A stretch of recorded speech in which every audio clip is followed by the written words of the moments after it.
人的一個理想，有什麼不可以嗎？那台灣所謂的言論自由又是什麼？呢個時候佢竟然識講言論自由喎，啲中國人都好奇怪，永遠都係離開咗中國之後先至識得講言論自由，要捍衛言論自由。喺場裏邊就冇所謂，食得飽就得啦。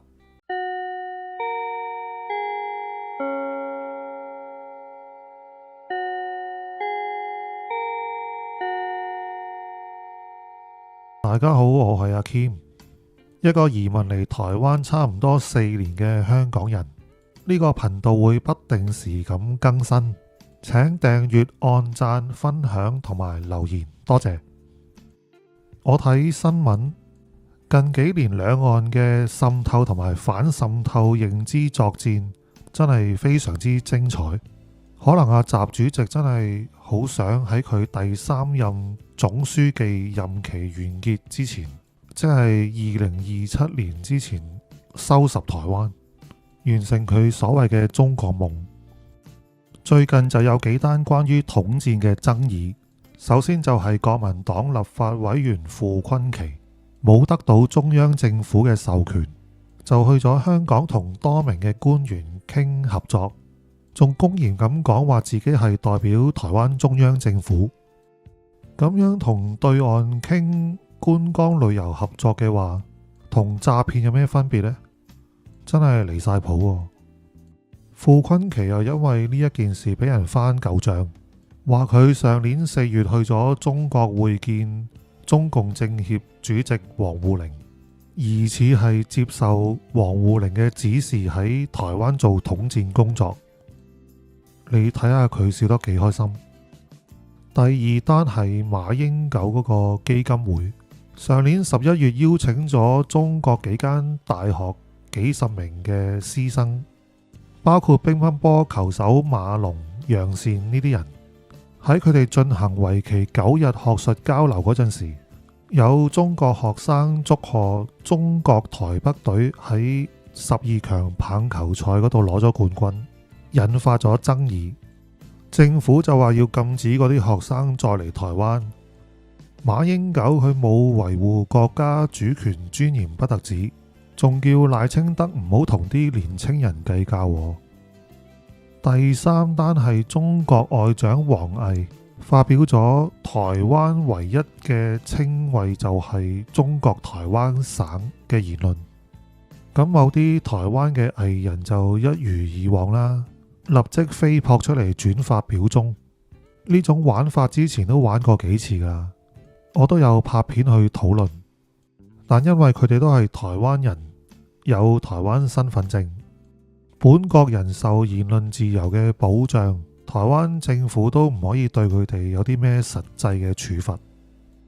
但係呢個陸配也也齋台灣就唔同啦，佢嫁咗俾個台灣人，攞住依親居留證喺台灣居留，但係就不斷咁拍片宣揚兩岸統一，台灣係中國不可分割嘅一部分，收復台灣呢啲統戰言論。佢喺對岸嘅社交媒體 TikTok 同埋 Bilibili 都有好多粉絲，有成40幾萬嘅訂閱人數。但係奇怪嘅係佢嘅 YouTube 頻道淨係得200幾訂閱啫。唔知道係咪之前佢嘅頻道俾人封咗，再重新開過啊？定點呢？唔好理呢樣嘢先，我哋先睇下佢啲影片內容大致上都係講啲咩嘢先。大家好，我是雅雅。在2007年之前呢，不管是汽車還是摩托車，車牌上都明確地印着台灣省3個大字，台灣都是祖國不可分割的一部分，我們是一家人，永遠不可能分開。呢條片就借住講機車嗰啲車牌，話台灣係中國不可分割嘅一部分，仲話我哋係一家人，笑死啊！邊個係你一家人啊？第二條片就吹噓中國無人機遙遙領先。汪汪要從老美那採購1000架攻擊型無人機，這真的不是觀眾面前耍大刀嗎？要說在無人機領域啊，咱媽敢稱第二，怕是沒有人敢稱第一了吧？你想象一下，9件無人機帶着數百架的小無人機，不分晝夜飛好幾天的巡邏找人，一旦攝像頭識別，立馬鎖定打擊，這簡直就是一個油彈的死神嘛！你說這怎麼可能打得過？要我說呀，還是早早的回到咱媽的懷抱吧。仲話移動嘅死神咁誇張，話台灣抵禦唔到噶啦，快啲投降啦咁講。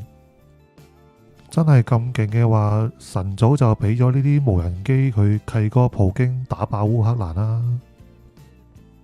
而且呢啲軍事用嘅無人機要搭載嗰啲先進 AI 晶片同埋低軌衛星先至可以準確定位喎。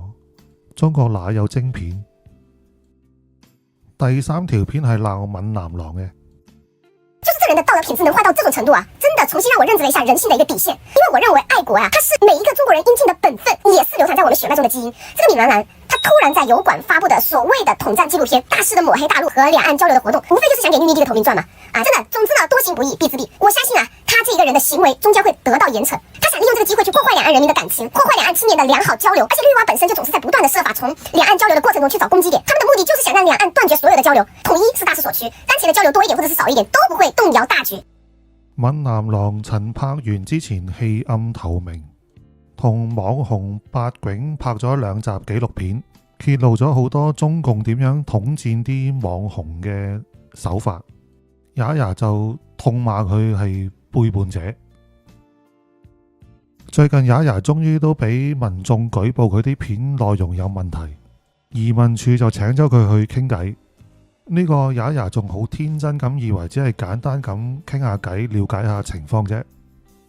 但係根據移民署嘅調查，原名劉振亞嘅也長期拍攝大陸將武統台灣、台灣必須回歸祖國嘅統戰影片，懷疑佢背後有對岸嘅統戰團隊做策應同幫助。佢啲影片內容、觀點同用語差唔多同中國武統官宣嘅戰狼口吻一致，散播呢啲發動戰爭武統台灣嘅言論，已經造成咗台灣民眾嘅困擾。我都好困擾啊！佢觸犯咗，好長啊呢個大陸地區人民在台灣地區依親居留、長期居留或定居許可辦法第14條第1項第4款規定，移民署就因此廢除咗佢嘅居留許可，擇日遞解出境，5年之內唔可以再申請依親居留。之後也就拍片反擊移民署啦。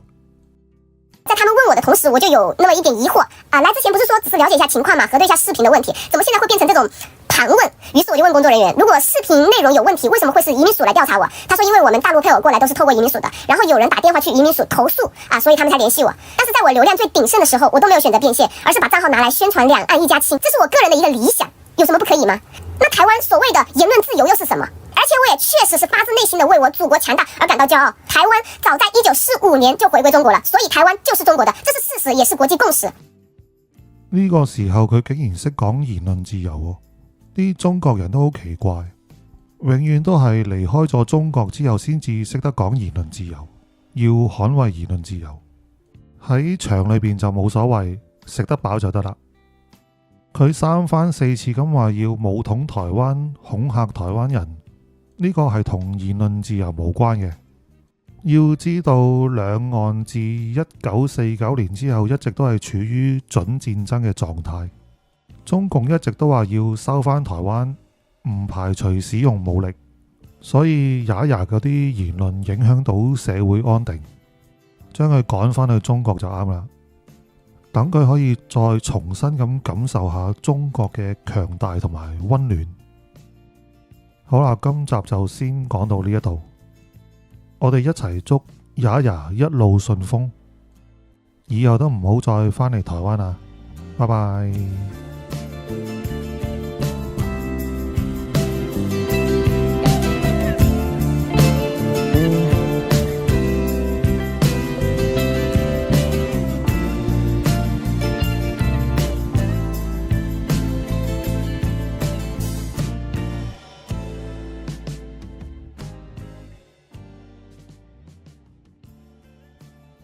如果你也想成為下一位爆紅創作者，請打開下方資訊欄鏈接，一起來投稿吧。